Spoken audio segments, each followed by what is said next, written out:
Good evening or good morning, wherever you are. I've just been outside having a few refreshments and contemplating. Um, I got to see the two of the legendary guitar greats,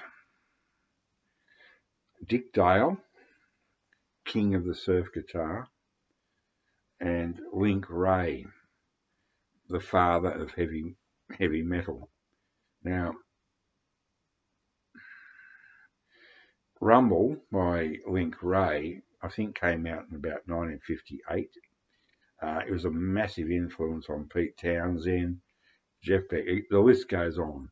It's very simple, it's three chord riff or whatever. I'm not a musician, but it was very, very, very heavy for its time. It's not now, but at the time it was.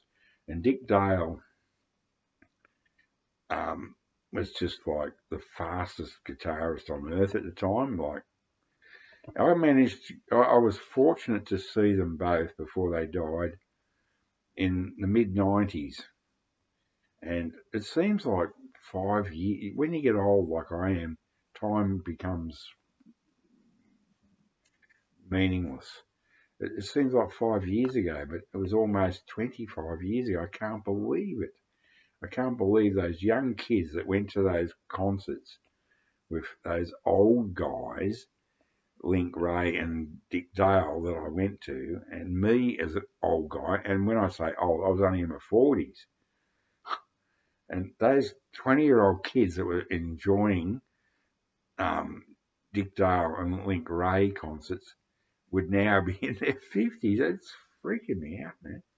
Anyway, I tried to find my Dick Dale autograph, but it's in amongst my millions of CDs covered in dust and dead cockroaches and God knows what else. But yeah, so I better get on with it.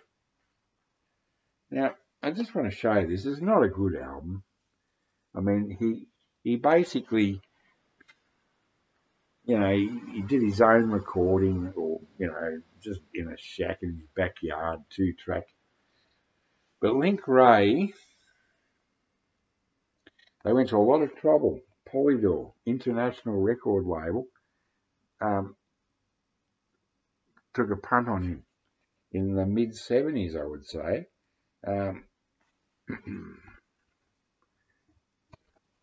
It's not a good album. He could play guitar like he can't believe, but he could not sing.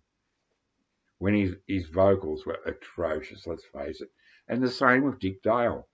They were both absolute masters of the guitar, but awful, awful, awful vocals. Unbelievably awful. It's a strange world. I just wanted to show this because it's one of these beautiful cutouts. It's like see, it's almost 3D. And then it lifts it up. How cool is that? There's a little hat. There's the little house he grew up in, probably in the Appalachians or something up that way. I'm so glad I found this. It's not a good album. I mean, it's not bad, but it's not great. But all I can say is this guy was so important in the future of music. Yeah, look at that gorgeous Polydor label.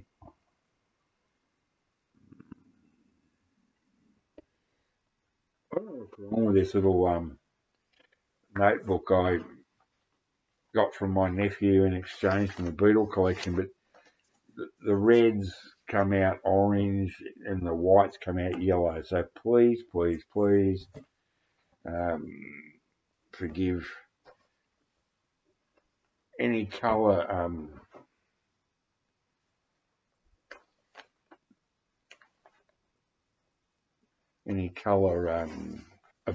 variations. Who knows? I don't really care. I'm too old, mate. Too old. But Ray's, there it is. I knew it. Ray's Shack 3-track. How good is that? I was so lucky to see them, Dick Dale and Link Ray, in 96, 95, 96. And they were live like the Ramones. They were just awesome beyond belief. Dick Dale played a million miles an hour, and then he'd leap from the guitar onto the drums, play the guitar with one hand and the drums with the other. Unbelievable. I mean, you had to be there to understand what a great, unbelievably great musician he was. And yet his records were shit, really. And the same with Link Ray. Same deal with Link Ray. Live, it was just like, wow. You know, there were, anyway.